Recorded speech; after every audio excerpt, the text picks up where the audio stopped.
நீ தண்ணி மட்டும் தராத, நான் மாத்திரலாம் மண் வந்துட்டே இருக்கு உனக்காக, சரியா? ஆமா உடுமையை கேட்டீங்களே, மறுபடியும் கர்நாடகால தண்ணி தர மாட்டேங்கிறாங்க. ஆமாப்பா, அதான் பேசிட்டு இருந்தேன் போன்ல. விவசாயம் பண்றது அதான்ப்பா, நம்மள அவ்வளவுதான் தூக்கல தொங்க வேண்டியதான். அதான் பேசிக்கிட்டு இருக்கேன் போன்ல. தண்ணி தாதான்னு கெஞ்சின கதறேன், தர மாட்டேங்கிறாங்கப்பா. என்ன பண்ண சொல்ற? மண்ணு மட்டும் வேணுமா? இங்க மண்ணு கேக்குறாங்க, தண்ணி தர மாட்டாங்க. தண்ணி தர மாட்டாங்க. ஆமா, குடுக்காதீங்க. ஆமாப்பா. ஒன்னு சரி, அங்க இருந்து தண்ணி அனுப்புனா நீ மண்ணல்ல முடியாது, அதனால அங்க தண்ணி வர விடாம பண்ணிக்கிறீங்க. டேய் அப்படிலாம் கிடையாது, பூரா பம்மாத்து வேலை பாத்துக்கிறீங்க. அப்படிலாம் கிடையாது, போராடிட்டு இருக்கேன். யார்கிட்ட? தமிழன்டா. ஐயோ, கர்நாடகாரன் தமிழ் அடிக்கிறாளே.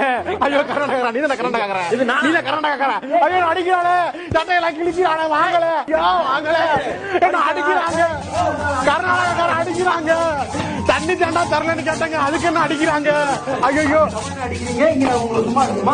உனக்கு இது தேவையா? போ போ போ, கேள்வி கேட்டா அப்புறம் மாத்திட்டு போ. வந்துகிட்டே இருக்க.